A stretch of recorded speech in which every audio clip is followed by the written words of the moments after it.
मध्य प्रदेश में पंचायत चुनाव की तारीखें करीब आ रही हैं। प्रदेश में कल यानी 13 दिसंबर को पहले और दूसरे चरण की अधिसूचना जारी हो जाएगी, जिसके बाद पहले और दूसरे चरण के लिए नामांकन भी शुरू हो जाएगा। राज्य निर्वाचन आयोग के निर्देशों के मुताबिक सरपंच, जनपद पंचायत और जिला पंचायत पद के प्रत्याशियों को अपने नामांकन पत्र के साथ ही सभी देनदारियां चुकाने का प्रमाण पत्र भी देना होगा।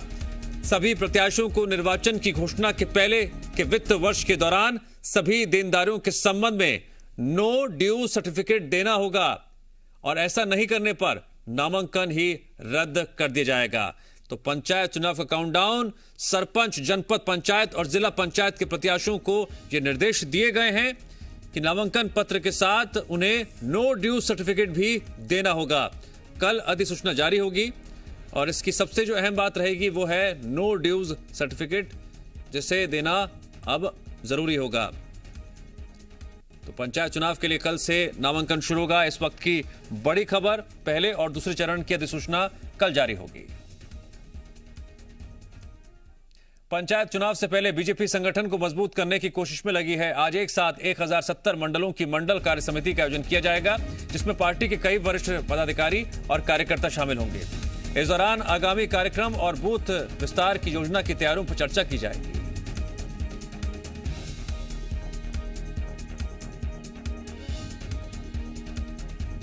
एक तरफ अधिसूचना की जानकारी हम आपको दे रहे हैं, कल अधिसूचना जारी होगी। दूसरी तरफ पार्टी की तैयारियों की बात करें, उसको लेकर बीजेपी तैयारियों में जुटी हुई है और इसी कड़ी में चुनाव से पहले बीजेपी संगठन को मजबूत करने की कवायद में लगातार बैठक कर रही है। बीजेपी की 1070 मंडल की जो कार्य समिति है उसकी आज आयोजन किया जाएगा, जिसमें पार्टी कई वरिष्ठ पदाधिकारी और कार्यकर्ता शामिल होंगे। जी मीडिया संवाददाता प्रमोद जुड़ गए हमारे साथ इस खबर पर और अधिक जानकारी के लिए, और प्रमोद से हम अपडेट लेंगे। पंचायत चुनाव से जुड़ी हर वो अपडेट जो इस वक्त जाननी और समझनी जरूरी है, विस्तार से सिलसिलेवार तरीके से बताइए हमें आज की खास बातें।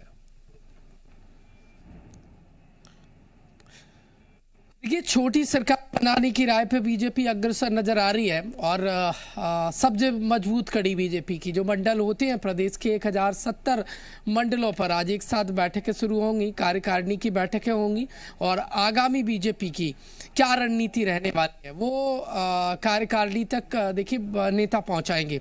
कई बड़े नेता इन बैठकों में शामिल होंगे। पूरा एजेंडा तय कर लिया गया है और ये पंचायत चुनाव की तैयारी के सारे बीजेपी 23 की तैयारी में जुट गई है। बूथ को कैसे और ज़्यादा मजबूत किया जाए। हालांकि पंचायत चुनाव देखिए राजनीतिक पार्टी के सिंबल पर नहीं लड़े जाते, लेकिन ये जो जनप्रतिनिधि छोटी सरकार के चुने जाते हैं ये यकीनन किसी न किसी पार्टी के समर्थक होते हैं और बीजेपी चाहती है कि छोटी सरकार भी उन्हीं के जो समर्थक हैं वो काबिज हों। और इसी को लेकर आज की जो बैठक है वो बेहद महत्वपूर्ण है। एक साथ लंबे समय बाद प्रदेश के सभी मंडलों की कार्यकारिणी की बैठक आज होने जा रही है।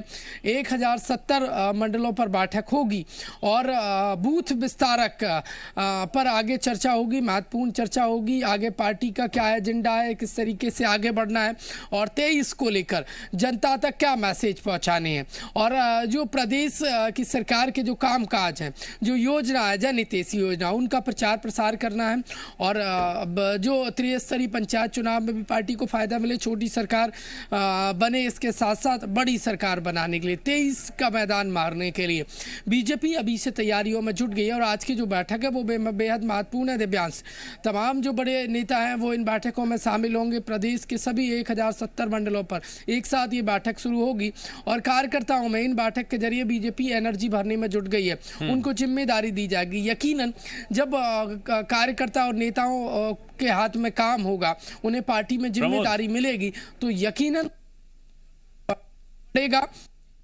ये तो बात हो गई बैठक की और पार्टी की तैयारियों की। अब बात कर लेते हैं अधिसूचना की। इस बार एक नई कड़ी है, नो ड्यूज सर्टिफिकेट प्रत्याशियों को जारी करना होगा। क्यों इसकी जरूरत महसूस की गई, क्या इसके मायने हैं?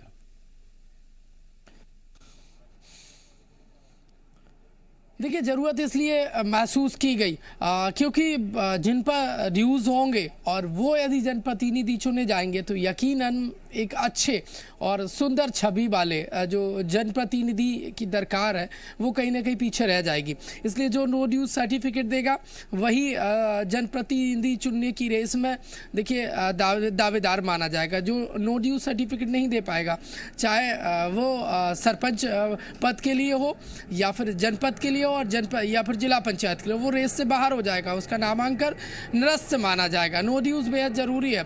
नो ड्यूज देखिए उनको भी देना होगा जो इससे पहले जनप्रतिनिधि रह चुके हैं या फिर पहली बार इस रेस में भाग ले रहे हैं। दोनों ही जो कैंडिडेट हैं या फिर जो प्रत्याशी की दौड़ में अपने आप को रखना चाहते हैं, उन्हें नो ड्यूज सर्टिफिकेट देना होगा। सरपंच के प्रत्याशी के लिए ग्राम पंचायत का सचिव नो ड्यूज देगा। जनपद के लिए जनपद का जो मुख्य कार्यपालन अधिकारी है वो देगा। और जिला पंचायत के लिए जिला पंचायत सीओ नो ड्यूज देंगे। नो ड्यूज क्या होते हैं? देखिए, जिन पर पंचायत का कोई ड्यूज तो बकाया नहीं है, कोई वित्तीय उन पर भरना तो नहीं है, पंचायत को देयक तो नहीं है, या फिर जनपद या ऐसे ही जिला पंचायत, ये बेहद महत्वपूर्ण है।